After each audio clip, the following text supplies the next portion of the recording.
Welcome to The Alignment Show, featuring conversations with folks who have taken steps to identify their highest values and align their lives around them. Time on this earth is not unlimited, and you may be seeking to make sure you spend your time on things that matter to you. These conversations will encourage you and support you in doing so. Now, let's meet this week's guest on The Alignment Show. And good morning, good evening, good afternoon, whatever time it might be in your part of the world. Welcome once again to The Alignment Show. My name is Don King. I will be your host this week, as every week. And we have a guest today that I'm getting to know, brought to us by our friend Noemi Barris. You've heard us talk about Noemi before. But before we bring on Shannon Crotty, want to remind you about our sponsors. As an ongoing sponsor, the SalesWise Live folks are putting on another event. I've got the QR code up on the screen for folks who are on visually, and we will have the link in the show notes, which you can always get by going to confidencecultivators.com. But SalesWise Live is an event based on the book Streetwise to SalesWise, run by Bob Berg, the co-author of The Go-Giver, Jeff West, co-author of a couple of other books, and Kim Angeli. And all of these folks take an approach to sales that is really about fostering genuine relationships. Not pushy, not sleazy. In fact, I heard Kim say recently she's never done a cold call in her life, doesn't intend to. It's a low stress way of doing business. And so this is something that would benefit anybody who is needing to influence other people. Also sponsored by, as usual, my books, another QR code up there. And you can always find them by going to donking.com. That's DONNKING.com/books. Working on a third one right now. It's I'd say about 2/3 of the way done. A third one in the Sparklight Chronicles. We've got The Way the 3-Year-Old Why out there. We've got Medium Well, The Journey from Believing to Believing In. All of these books will help you in living your values and valuing your life. Speaking of living your values and valuing your life, I'm very pleased this week to introduce to you Shannon Crotty. Now, what I know about Shannon, as I've been reading about her story, Shannon helps women architect their impact. I love that phrase. Architect their impact through their connection and friendships with themselves and others. We're going to hear a little bit about the journey that brought her to this place. She is a connector. She focuses on women worldwide, and her story is such that has brought her to influence people. I think she said 80 chapters around the world. And so we'll be getting to know more about that story as we dig into conversation with Shannon Crotty. So let's welcome Shannon to the stage. Shannon, thank you for being on The Alignment Show. Thank you, Don. I appreciate the opportunity. Good morning. Absolutely. I was trying to think, I believe you're in the Central Time Zone, are you? Or Yes. Is that where? Okay. That's accurate. Yes. Okay. So Wisconsin, am I remembering correctly? Yes, Wisconsin. It's not freezing or snowing, and the Packers aren't playing, but we're still here. Nice middle of the road. As you know, what we do a lot on the Alignment Show is dig into origin stories. Let me get you to first tell us a little bit on where you are right now, because I know Polka Dot Powerhouse is pretty much the heart of everything that you're doing. But then now that we know, or once we know what Polka Dot Powerhouse is, I really want to dig into what brought you to this, because it's not the easiest thing in the world to pull together. Absolutely. So Polka Dot Powerhouse is my main focus. It's my main passion, and it's a women's connection company. And we don't use the word networking. When I first started it, I owned a women's magazine. So a lot of the initial members were business women because they advertised in the magazine. But as we've evolved since 2012, it's become, again, business happens because you do business with people you know, like, and trust. But the community has come about sisterhood, connection, having people with you at all different parts of your life that you can support or lean on or educate or, develop deep relationships and sometimes just very fun surface relationships, depending on where you're at and what you need. Very good, very good. And so that word networking for a lot of people, it does kind of carry some baggage. Right. Um, so say again, how is it that you phrase it instead of networking? We're a connection company. So Connection. we foster people developing relationship and getting to know each other, more of a marathon kind of relationship than a sprint to that Oh, next yeah. referral. And there's nothing wrong with referrals, but that's just not our approach to it. Yeah, so longer term, deeper kind of thing. Yeah. So what would you say is different about your process for fostering those relationships? Well, I'll tell you, when we first started, I didn't know what I was doing. I was a founder that had no first off, I was one of the world's worst connectors who owned a connection company and was hoping that no one would find out that I didn't know what I was doing. But there was a lot of push and pull to be like this group or that group. And there's so many amazing groups in the world. They are all beneficial. But what we've found is our magic is in that moment of connection. We don't dictate what our members do with their connection. We don't dictate what they talk about. We don't dictate if it's business, if it's personal. That magic that we provide is very simple, but very impactful, that moment of connection. And so we provide many sources of connection: local meetings where we have chapters, online meetings, an annual conference, member directory, Facebook groups, one-on-one connections. We go about connection as, how does it meet you where you are? And how can it help you get where you want to go? Hmm. Okay, okay. It strikes me, as you said in the beginning, there was a push to be like this group or that group. That strikes me as a little odd. I know people do that, but it strikes me as odd. Why would you want to be like Group X? Because there's already Group X.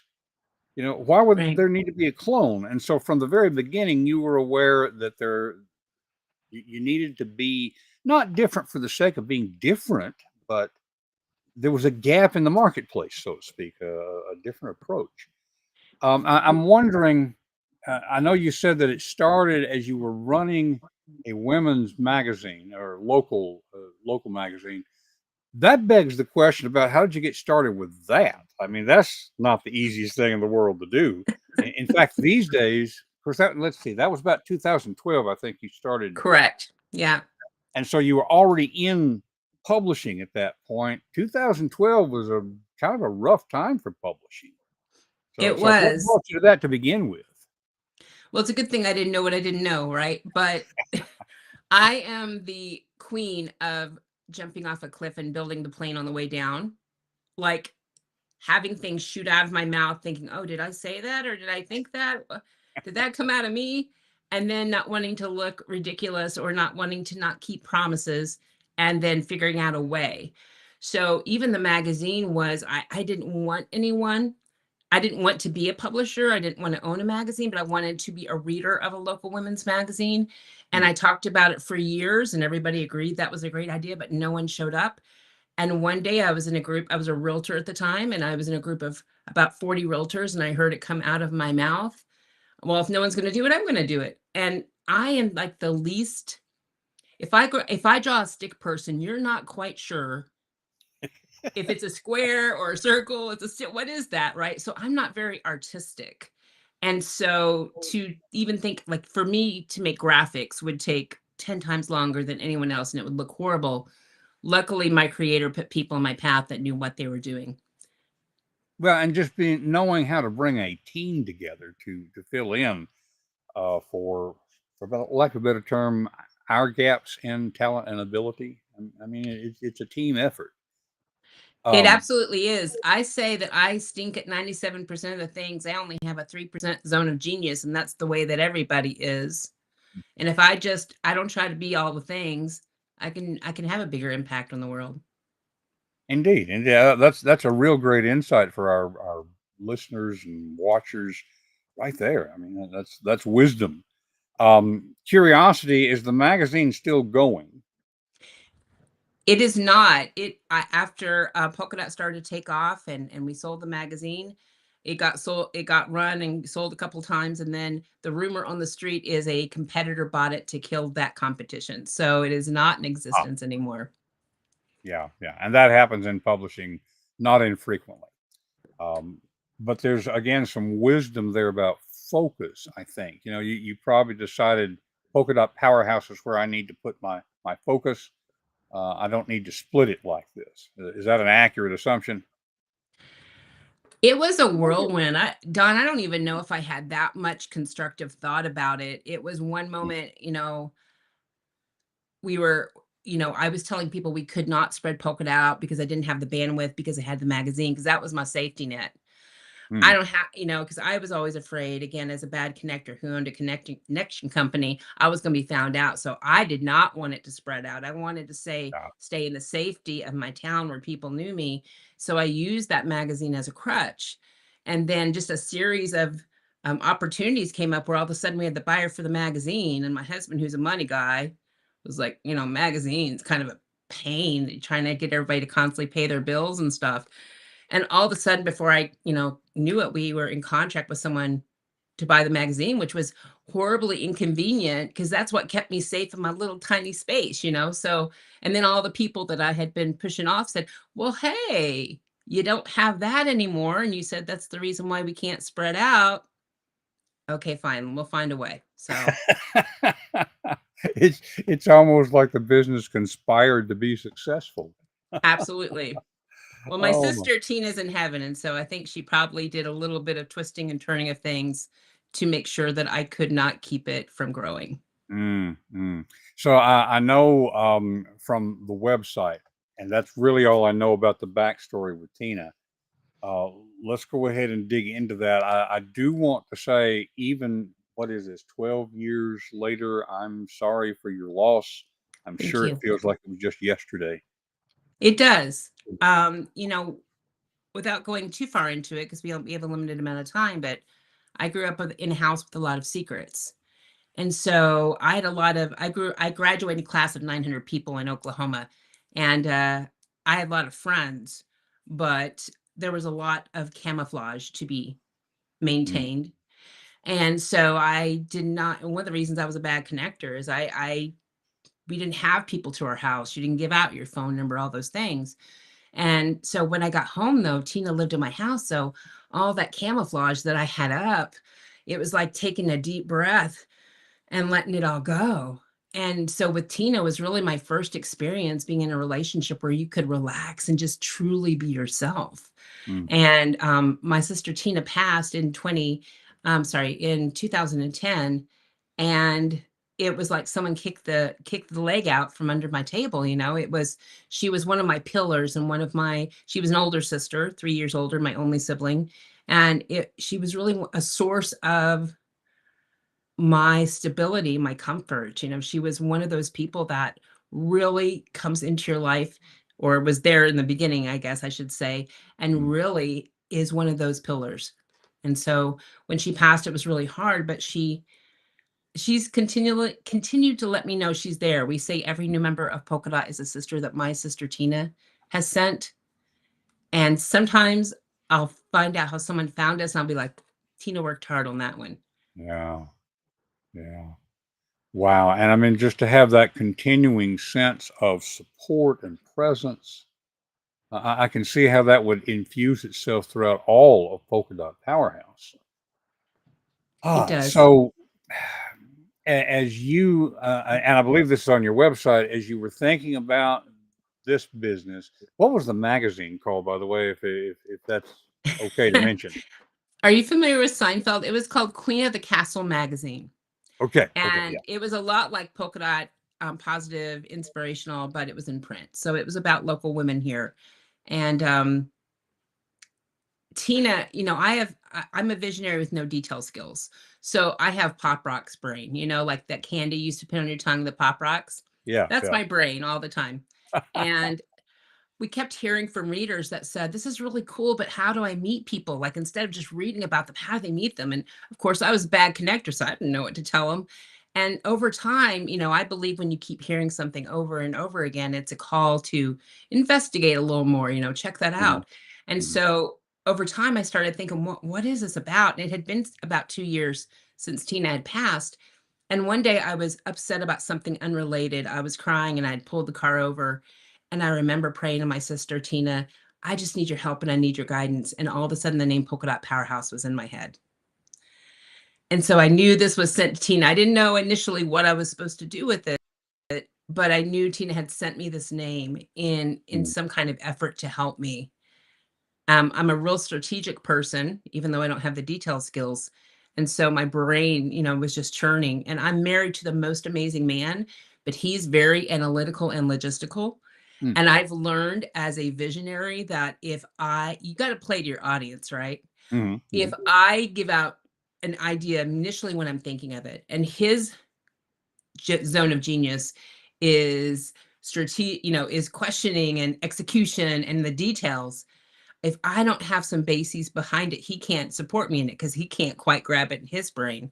mhm. So initially, when Polka Dot came in, I wasn't talking to him because I knew he would ask too many questions and I didn't have it figured out that far enough yet. And I wasn't asking anyone, but just one day in our editorial board meeting, I'm like, I have this idea. We should start a women's group, no drama, women helping women. And, the editorial team was like, where are you at mentally? Like, we're planning this issue. You're talking about something like way out there. And so I knew they weren't bought in. I didn't have a clear vision of it. So I don't blame them there. But I paid their income, or, I secured their position in the company. So they said, okay, well, do what you want to do. So we had plastered the magazine with advertisements. It was going to be an internet launch, not a live launch. And it was about Mhm. 3 months out. And we had over 100 people say they were going to join. We didn't have money for a new website. So Shannon Crotty, one of the least artistic people built the website, and it had things falling off the side and the clip art and the weird different fonts. Like, if there was an award for bad website, I would have won that one. So we get to launch day, the whole staff is ready, we're ready to go, and only one person joined on launch day. Oh, wow. And like that shredding of your heart, like, what has happened, what is going on, just total embarrassment, humiliation, because the whole staff who is also skeptical, is watching going, oh, well, that didn't work, did it? And even 2 months Mm, later, we only had the one paid member who never actually even went and looked to see how many, we had staff in there, so it didn't look like she was the only person sitting there. Even 2 months later, and the we only had her name was Cora, we only had Cora.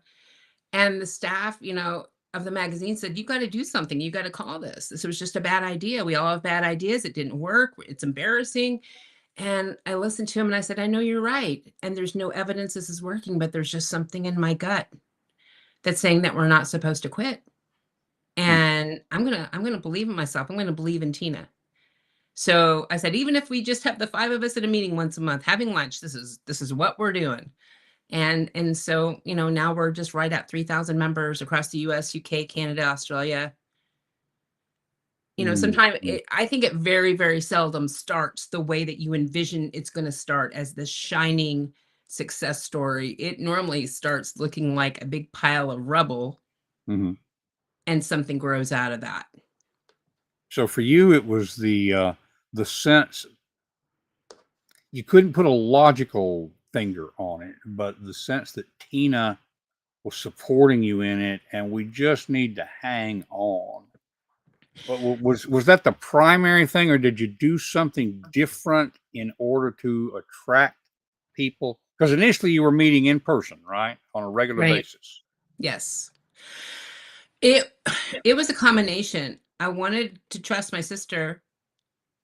I didn't know what I was doing. I didn't want to look like an idiot. I was a local business owner. I didn't want I didn't want to admit that I had done something that was ridiculous. It was more, I think, stubbornness, pride, and then just 300 feet at a time. Sometimes the Mhm. distance of headlights, Yeah. sometimes less than that, is all that you have. And you just have to make the next move and the next move. And that's what we did, and we didn't require, some groups, and there's nothing, this is fine, but some groups require only one person per industry, and that's fine. We decided not to do that. But then I thought, how's this going to work? Like, how are they going to be willing to be in the same group and that kind of thing. And I Mhm. started to notice that they started to collaborate together and have events together, started Mm, referring people together. And we had a community of about 80,000 people. And one of them said, I can't service 80,000 people and I don't want to. And now I know I have allies that I can refer to. So, mhm, we were throwing a lot of mud at the wall, seeing if it would work, sometimes falling flat on our face, getting back up, wipe it off and keeping going. So mhm, it wasn't as, there wasn't a business plan there, it wasn't as thought out as maybe it should have been. It was just like, okay, we're going to try this today. Did that work? Did that not work? And luckily we had members that cared enough about us, cared enough about the community, that they were very forgiving in the fact that we were architecting a lot on the field. mhm, mhm. And and we've just, kind of led from our heart. And a lot of times when I have to make a decision, I'll step back and say, what would Tina do, or what would Tina want me to do? Because Mhm, to me, mhm. this is one of her legacies. Yeah, that makes a lot of sense to me, and I'm thinking as you developed that, the community itself kind of shaped the community, the nature of the community, or it feels Absolutely. that way. And just to be explicit, I mean, obviously there's some business aspect to this business relationship, but there's no requirement for the members to be pursuing business. They could just be pursuing community, friendship. Uh, do you have a sense of I'm going to go a little sideways here. I very often think that we have this artificial dichotomy between business and life. Business is part of life and that sort of thing. Do you see that within your community that maybe they're not so much thinking this is business and this is friendship and just this is I my community? I hope they're not. We actually try to help them see that it's not. It'll be interesting. Sometimes I'll go to a launch of a chapter and someone will come up to me and say, I love the group, but I don't own a business. And I'm like, not to minimize how challenging and heart-wrenching it is to own a business. But if you run a household, if you got yourself here, you can go to a business speaker and apply it to your personal life. And you can go to a personal speaker and apply it to your business life. Like these walls that we have allowed to be built around what goes with what are just nonsense. Mhm, Everything that we do affects us both as a person and a business person if you own a business. And we try our best to help our members consider the option that no matter where they're at, they still need community, they still need sisterhood. And what we encourage our members to say instead of what's your business, what are you passionate about? For people uh, who own a business, that's automatically going to come up. For people who love mhm, horses or who they really are proud of their kids, whatever you're passionate about comes up. And again, sometimes business gets mixed in there, and that's the way that it should be. mhm, mhm. Yeah, I love that approach. What are you passionate about? Yeah, that's just so much more inclusive. We're talking around websites in a sense here. I wanted to share, if I can get it up on the screen here. Sure. Here is Polka Dot Powerhouse. And I see where you can find a chapter or a meeting. You've mentioned several countries, 80 chapters. And you've also got in here a way of, I think, becoming a managing director is where people can start their own local chapter. Is that right? Correct. Yes. Okay, so this is something that is spreading worldwide, and we've got information here, obviously, about the founder and the leaders, and there's just all kinds of good stuff here on the website. I can see that you do have in-person get-togethers, so that's part of what's involved in a chapter. Do you have folks who are out there sort of on their own and they are depending more on the web for the community? How does that kind of work? Yes, we over time we've evolved our worldwide chapter into a very robust active chapter. For many years it was just like a few members that didn't have a chapter in their home base.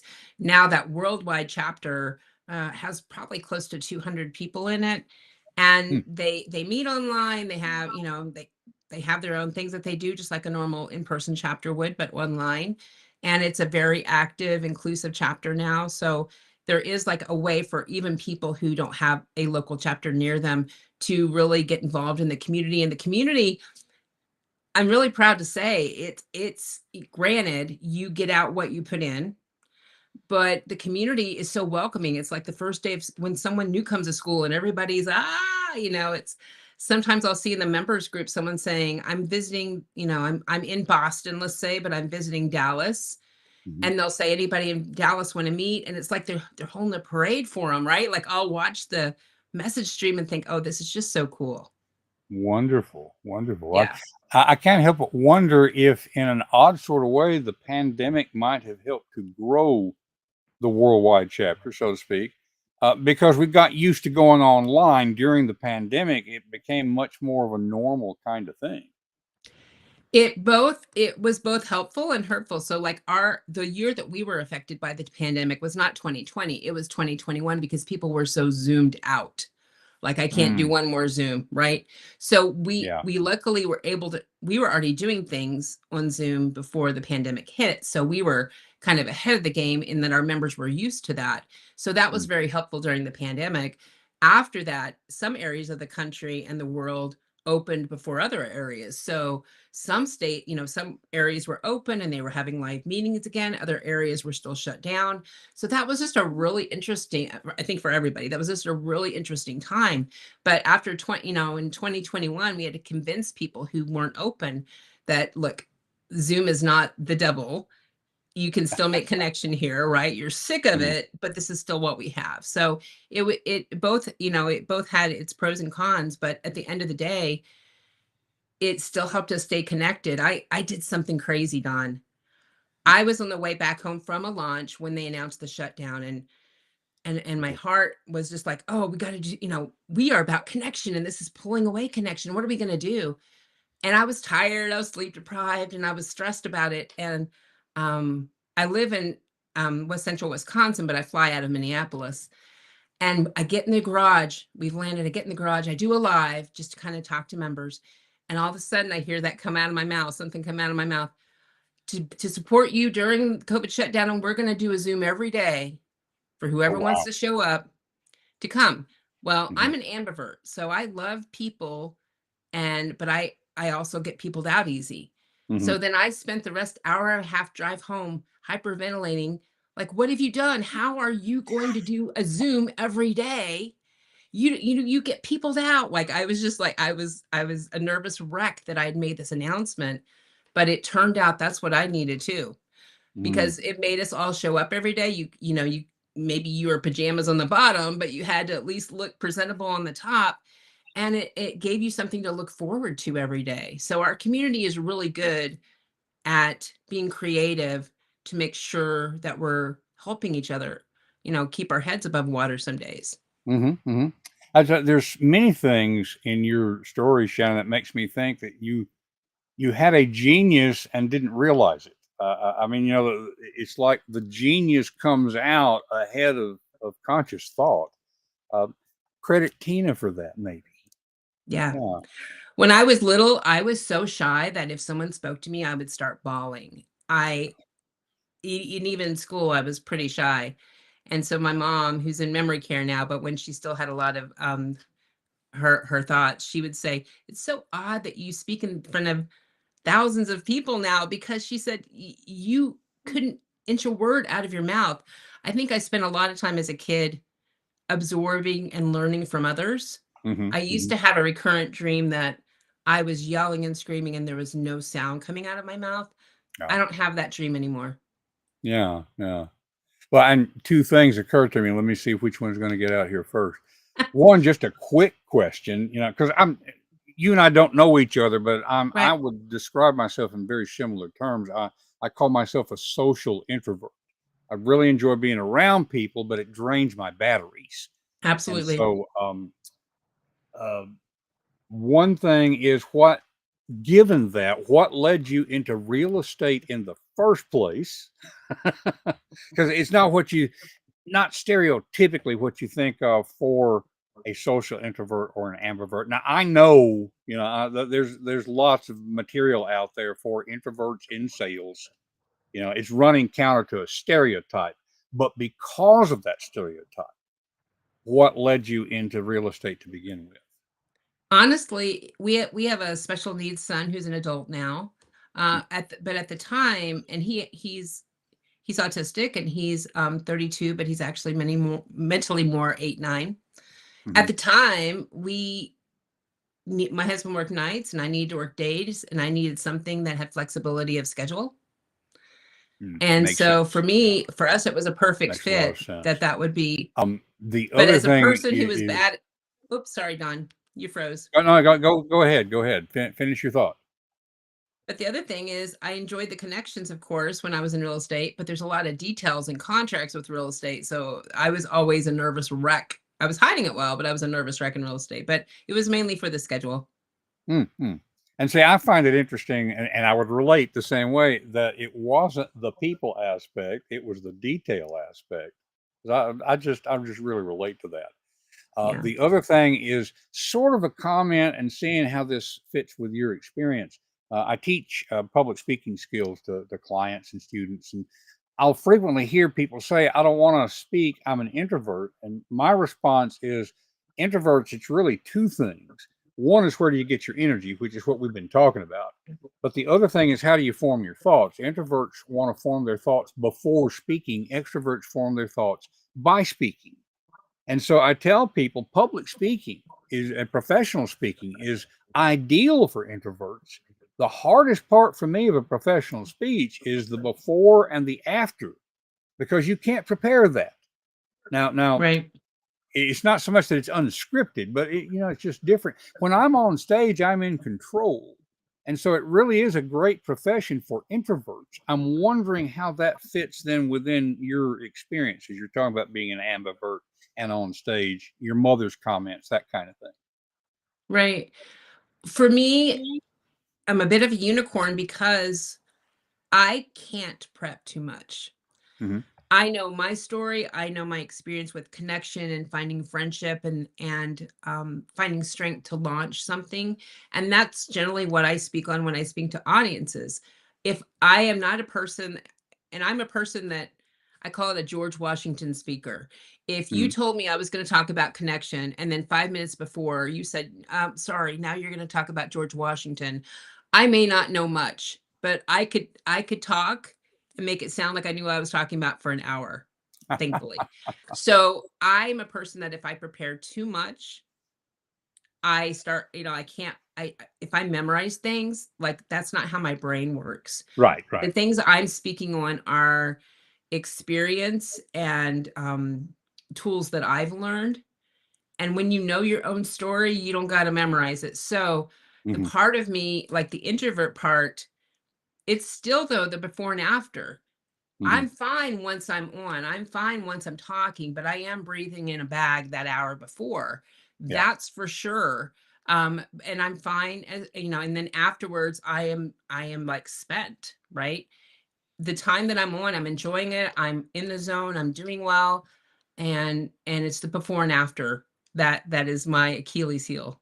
Yeah, yeah, I can relate. And for whatever it's worth, I always teach my clients, it's not about memorizing. You're right on target with that. Familiarity, yes, Right. but not, no, no. People don't listen to somebody who sounds canned. And so I Right. think it's your authenticity that is the superpower there. Um, a- Yes. and we've got to mention, here's another comparison. You've got a book out and preparing another one.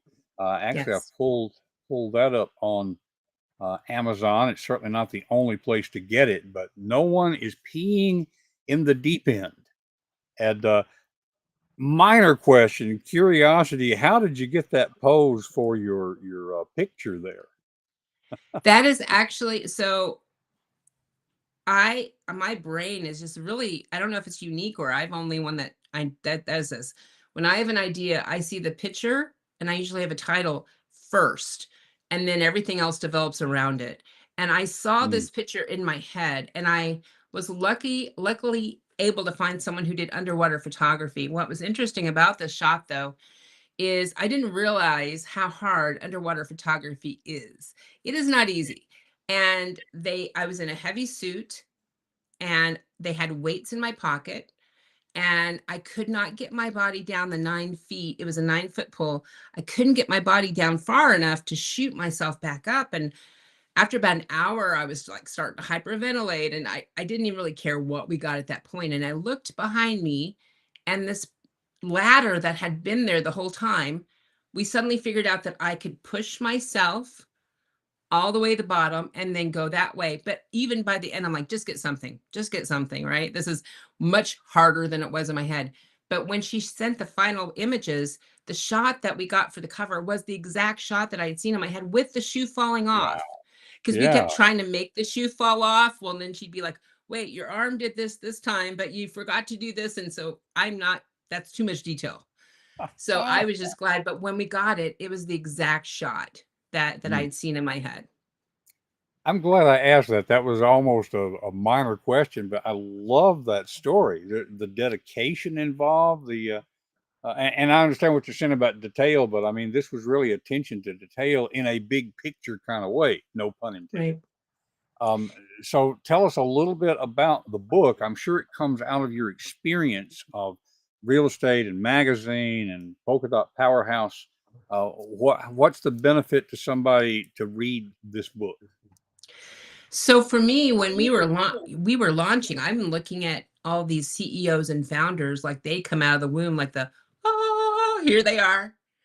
They know what they're doing, and I had no idea what I was doing. It was that 300 feet at a time, and this book was all of the lessons that I wish had been somewhere for myself to find about what to expect and how friendships will be affected and how you keep going even if it looks like a failure, and how you make your next move and how you protect yourself and take care of yourself when you're launching something. It was all those things that I was Googling and couldn't find, and I'm like, why isn't someone talking about this? Because again, I think a couple of companies maybe come out looking all sparkly and beautiful, but most dreams, most launches, most vision that you launch come out lackluster, or they're Mhm. slow to build, or it just doesn't come out the way you look. And so for a lot of people, oh, it didn't come out the way I thought, I think I'll just quit.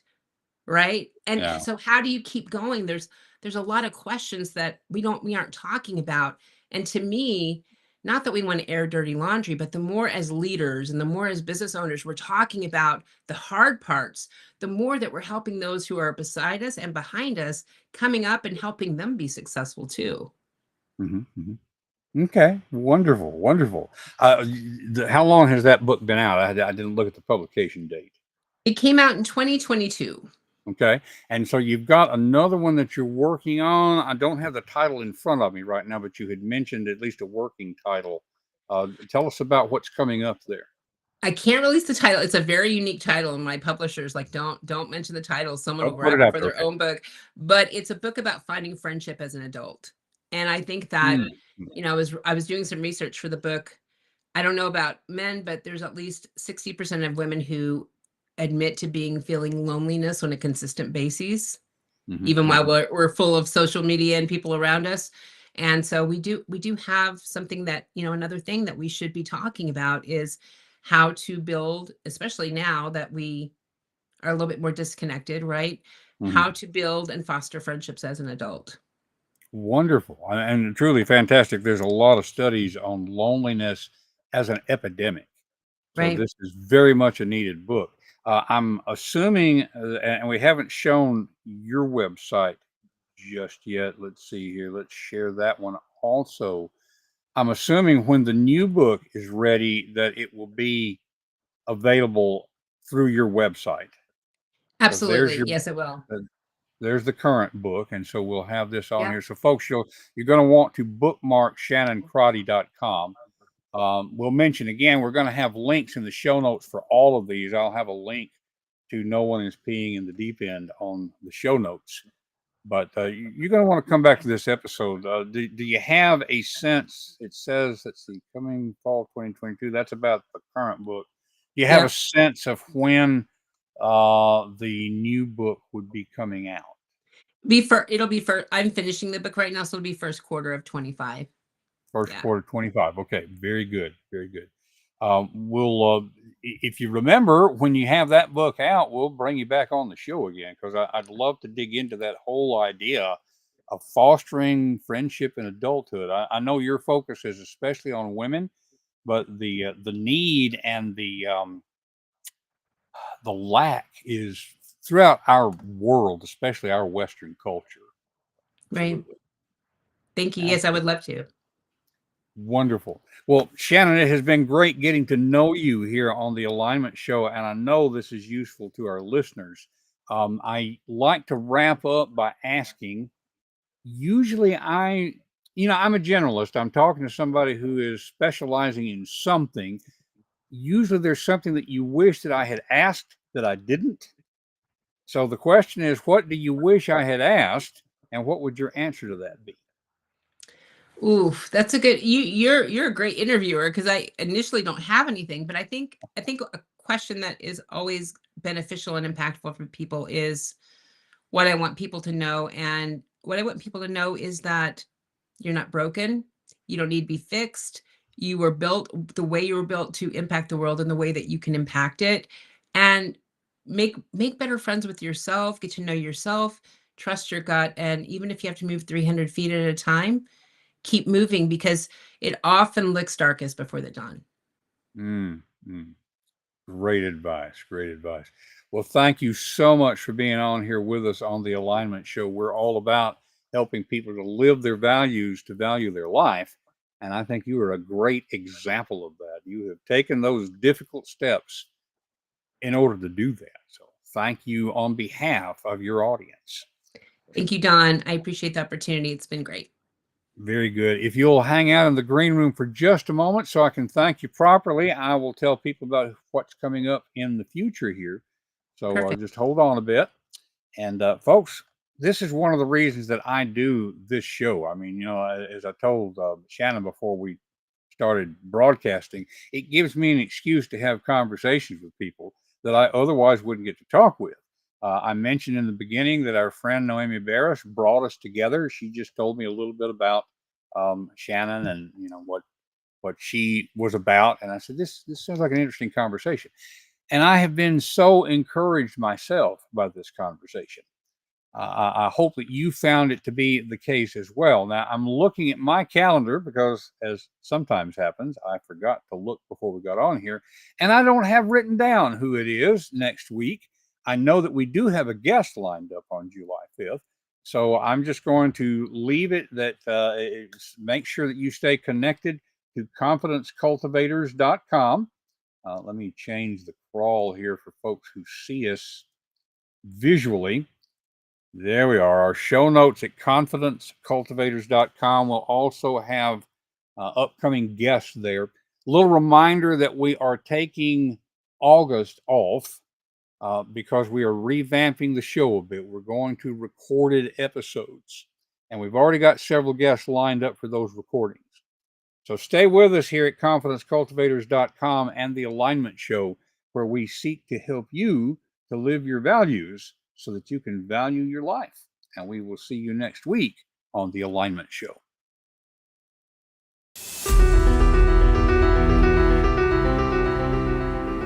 That's it for this week's episode of the Alignment Show. What has it inspired you to do in your own life? Whatever it is, take action now and take the first step. It will help you to talk with a friend about what you're thinking. Share confidencecultivators.com to spread the goodness. And remember to live your values and value your life. We will see you next week on The Alignment Show.